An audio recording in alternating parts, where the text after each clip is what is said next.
Let's have an update on World War III. Are we headed to catastrophe? The protests in Iran could be what sparks it. This is on Talk Radio. Crimes against humanity. We really have. As many as 20,000 unarmed civilians were killed on the streets of Iran during around 13 days of protests. Now, it's been more than 15 days now, so just over 2 weeks, where there has been a complete internet shutdown. The regime imposed that to censor the bloodshed on the streets, to cut the Iranians from the outside world, and also to delay the international response. And on delaying the international response, I believe they've succeeded. Now, the US has adopted a very tough posture, and President Trump has been absolutely right to threaten. Well, he said help is coming, but it hasn't, has it? There are practical considerations for a military strike against the regime, and a military strike against the regime would have to really dismantle the suppressive apparatus. And when we're talking about that suppressive apparatus, it is extensive. The Islamic regime only has one pillar to survive, and that's suppression. So over the past decade or so, it has really been investing to build up the capabilities of this suppressive apparatus so that when protests do happen, they go on the streets, brutally suppress them. And these individuals aren't, normal individuals. They are radicalized to the teeth. Indoctrination, ideological indoctrination, and Islamist extremist ideology makes up for more than 50% of their training. And we saw that what they learned in their textbooks, they deployed on the streets in the most brutal ways possible. We have had reports from doctors that even those who have been detained have been injected with substances that makes the individual suicidal. That's the brutality of this regime. There are reports that chemical weapons have been used on the streets of Iran. Now, President Trump's adopted a very tough posture, threatened military action, threatened military strikes if the bloodshed continues. Where has Europe been? Unfortunately, it's very difficult to verify any of this because of the internet blackout, which the regime have imposed. I wonder what Tommy Robinson's up to. Let's have a listen to him. I struggle with it, yeah. What I'm struggling with, as I'm watching the developments online, I'm seeing what's happening to the Kurds. Think of this. When everyone wanted ISIS, remember what a disease and plague ISIS were on the world. Do you remember all the beheadings, the torture, the kidnapping, the Yazidis, the rape? Do you remember the scale of it? Because we forget easily. So bring yourself back there, remember it. And there was one fighting force, which was supported, and wouldn't have done it without the support, but it was the Kurds.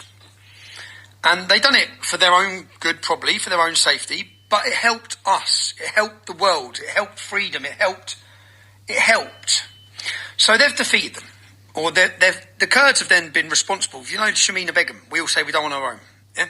We don't want that bitch back in the UK or any of those polluted, diseased mindset of women who think it's okay for non-Muslim women to be sexual slaves, who participated, who made it viable and possible for those jihadists to rape, kill, murder, because they supported them, encouraged them, and went out there to be their support and be their wives. So all of them. We don't want any women back. No European country wants them back. Well, it's the Kurds who have kept them in imprisonment. It's the Kurds who have guarded those prisons. And when we had 100,000 Afghans come into the UK, and they had to come into the UK, according to our government, because they helped us in the conflict in Afghanistan. Now, that means we have to destroy our nation to help them. I don't think they should have come into the UK. I think that if we had to help them in a Middle Eastern country, help do a deal with another government where they may integrate and assimilate better, where they share the same culture and belief system, not bring 100,000 barbarians, because I'm sorry, 99% of Afghanis want Sharia law. Fuck off, right? But we had to bring 100,000 men into our country. The Kurds aren't asking to come into our country currently, okay? What the Kurds have done, they defeat ISIS, they combat ISIS, they control all the terrorists, they help save the world, the West, and right now, they're surrounded, their women are being taken, they're being tortured, they're being butchered, and the same world, or the same West, and the same strong leaders are just standing by. They're just standing by. Think of the lengths they went to deceive our country and deceive the public. Now, I don't think the British public, we're not asking for boots on the ground, but you can support those Kurds. You can prevent what's happening. Massive pressure can be put on that jihadist in charge of Syria. More than's being done. Lots can be done. He's David Lammy's best mate. But so much could be being done. And right now, you read this story about young children freezing to death. Well, that's enough of Tommy Robinson. He's a big fan of the Kurds, and he's right, the Kurds did a lot to combat ISIS. One of the reasons I think the Kurds were so heavily armed and supported the Peshmerga, you remember them? Is because they're a non-state actor. And if you want to have influence on the region, like the imperial powers want to, you are going to empower non-state actors. No point giving all the money and training and weapons to a government, too powerful. Give it to a big ethnic group, the largest ethnic group that doesn't have a state of its own. Because Iran, with their proxies, also did a lot to combat ISIS, didn't they? But I guess that's not a side that Tommy Robinson can take. And it is short-sighted to go around arming your enemy's enemy, rather like when Britain were arming the different factions. Was it Jabhat al-Nusra? Who were part of Al-Qaeda and then they weren't. And that's essentially who's in power in Syria now, because we regarded that as being better than the secular Arab nationalist Bashar al-Assad, who was killing his own people, and you've got a government in Iran now who are killing their own people.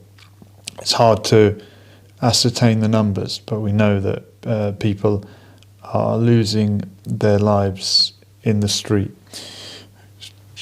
Let's remember back when Ahmadinejad was in power in Iran. Feels like a long time ago now. What did he say? Should Israel be wiped off the face of the map? Is that your desire? If a group comes and occupies the United States of America, destroyed homes while women and children are in those homes, incarcerate the youth of America, impose 5 different wars on many neighbors, and always threaten others, what would you do? What would you say? Would you help it? Would you help that entity? Or would you help the people of the United States? So, when we say to be wiped, we say for occupation to be wiped off from this world, for war-seeking to be wiped off and eradicated, the killing of women and children to be eradicated, and we propose the way. We propose the path. The path is to recognize the right of the Palestinians to self-governance. Allow the people of Palestine to make decisions regarding their own future. Imagine one day in Palestine, there is no longer occupation. Occupation no longer exists in Palestine. What else would there remain? Do you believe in a two-state solution?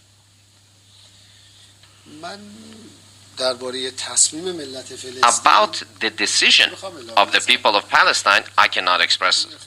So he was quite a villain because of that, portrayed as a villain. And let me just grab my phone. Amazingly, he did not get ousted. He wasn't regime changed. And the current president of Iran, I think it's President Rouhani. I couldn't even tell you what he looks like. Most people have never heard of him. And he's a recent replacement.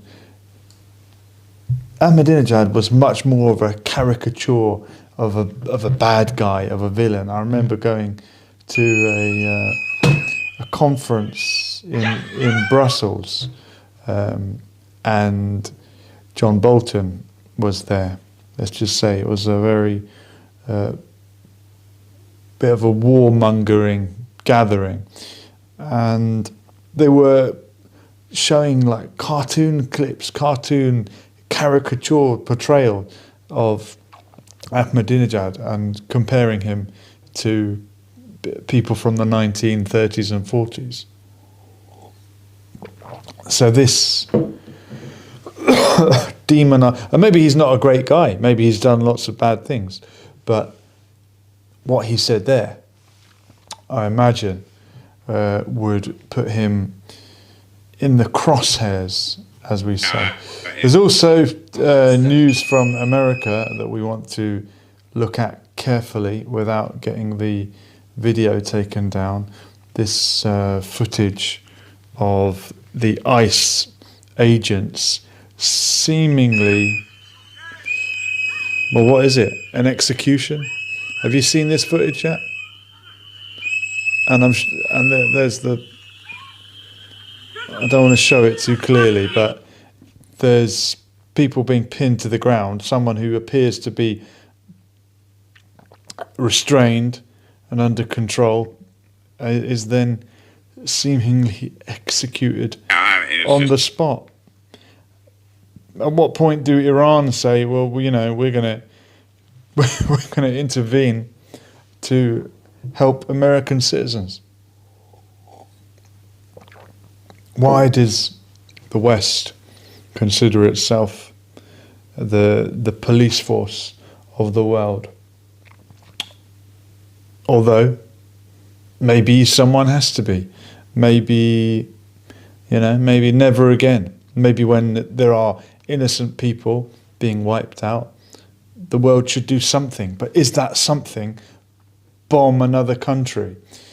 Tim Burchett is having a go at the Iranian regime. He's, I think, a Republican. Get people together, like-minded people that want peace in this world. I don't see a problem with it. Biden has done it. They'd give him a Nobel Peace Prize, and they'd give Biden, they would have given Obama another one. So, yeah, I just think getting people together, like-minded folks, I think it's a good way to do it. You can call it whatever you want to. What do you see as President Trump's next concrete step toward Iran? I hope we shut those evil bastards down. They're killing people, and we're getting reports 5,000. It's probably 20,000 folks. You just never know. I mean, it's an evil regime, and they oppress people. They treat women like cattle. Throw gay folks off of buildings. We don't have anything to do with that. We need to shut them down economically. And then if that doesn't work, maybe other options on the table. Thank you. Congressman, what do you make of that? Do they throw gay folks off buildings in Iran? You hear that thrown around. I don't think it's true. There's probably definitely mistreatment of gay people. I don't think they throw them off buildings. Let's hear what Bushra Sheikh has to say.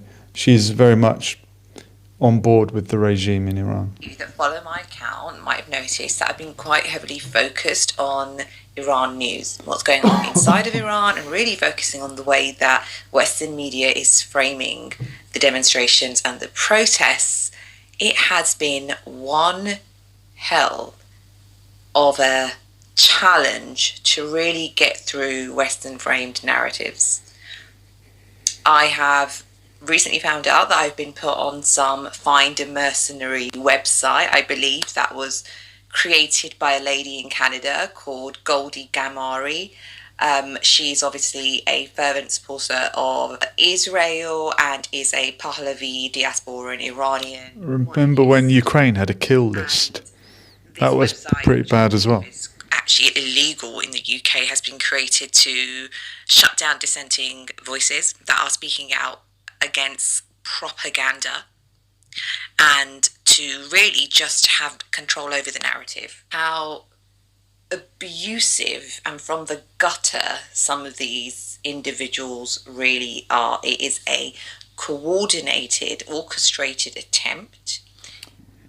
Boo-hoo. She's being she's being attacked online, apparently. What about Douglas Murray? What's his take on all this? Read the Blue Book of Khomeini, which is quite hard to get, but if you so Gaddafi had a green book. Mao had the red book. Khomeini's got a blue book, apparently. As I have him, this is properly insane, apocalyptic stuff. I mean, the sort of, a woman who's going to be executed can be raped beforehand in order that she doesn't go to heaven. No, I mean, can we imagine? Can our women's minister even imagine that there is a society on earth where that happens? Where rape is endorsed by the government as a form of moral correction before execution? He's right to be outraged by that. It is pretty horrific. Does it mean that we should invade Iran? Does it mean that the West should carry out regime change? Is there a better way? Can we do something? If we lifted the sanctions on Iran, would that help the poor people there? Are the sanctions actually hurting the government, or are they hurting the people? Here's Patrick Value. The streets from Iran is that the internet just came back up yesterday. And there are two communities. There are those who were protesting. The internet's back up. Witnessed the killing, the mob, the issues that were taking place. And then there's the Iranians that are just sitting home not doing anything. And now they're seeing videos saying, wait a minute, this is what the regime is doing? And so the death toll you're hearing about, the lowest number confirmed by Reuters and others, is around 5,100. The number you heard from a human rights organization yesterday was 43,000, and Iranians in the streets are saying 70,000+. It's a travesty what's going on right now in Iran. Everyone's waiting to see what the president's going to be doing next. So, we often think about the internet shutdown as being, as affecting the ability to get those images out of the country to the rest of the world so that we can see it. But I hadn't really thought about this. But of course, those people living in Iran are also unable to see what's going on, but they have some sense of it, of what's going on, even if they're not out there protesting. They have some sense of it, but you have to realize, imagine if we lived in a world where we only had 2 news stations controlled by the government. There is no internet, there is no Facebook, there is no YouTube, there is no TikTok, there is no Instagram, and we have no idea what's going on. And all we have to do is listen to these 2 channels telling us what's going on. The interesting part is, they said, the government said, the IRGC said, they were not going to release the internet to the people till March 20th, which is Eid al-Nowruz, the New Year for the Iranian people, but they dropped it yesterday. I don't know why. Maybe it's a way of them saying to the president that, hey, we are willing to let the Iranians be free. Please, if you're coming down here with your fleet of, a model 5,000 soldiers are on their way, please don't do anything. I don't know yet. This is a very manipulative regime that tends to bully their people, their own people. Talk big game on TV on what they're going to do to the president, but when it comes down to a fight, they don't do anything. If you read the Blue Book of Khomeini, and he's mentioned there Nowruz being the Iranian New Year. I've heard that the regime in Iran don't like the Iranians to celebrate Nowruz too much. That's the Persian New Year, because it's a cultural festival and it's not actually religious. It's certainly not Islamic. Let's have a listen to the Jerusalem Post, what their take on it. Netanyahu and all the European governments and all these politicians who are posting messages of solidarity with the Iranian people. This is a regime that for 50 years has exported terror across the world. It's not just against Israelis or against Israel or against Jews. They've got American blood on their hands. They have British blood on their hands. They have South American nations' blood on their hands. They have French and European blood on their hands. There is not a country in the world that has not suffered because of the Islamic Republic and its belief in exporting terror across the globe. Every single country has suffered. There has never ever been a better chance to get rid of these people, to get rid of this regime and its black hole of terror, and put them in the dustbin of history. We have a chance now. There is somebody sitting in the United States, the Crown Prince, who might not be loved by everybody, but as he eloquently said the other day in an interview, name me one world leader who has 100% of the vote. Not even Vladimir Putin gets 100% of the vote. He is right now appearing as the unifying figure amongst the Iranian opposition. The Iranian people are calling his name. Okay. This is my challenge. Yeah, the Pahlavi Shah is going to come back. I don't know. If it could happen peacefully, maybe it's the lesser of two evils. What do you think? Who else is going to run that country? I'm hoping we don't have World War III. Ladies and gents, thank you for joining me, and we'll do it all again soon.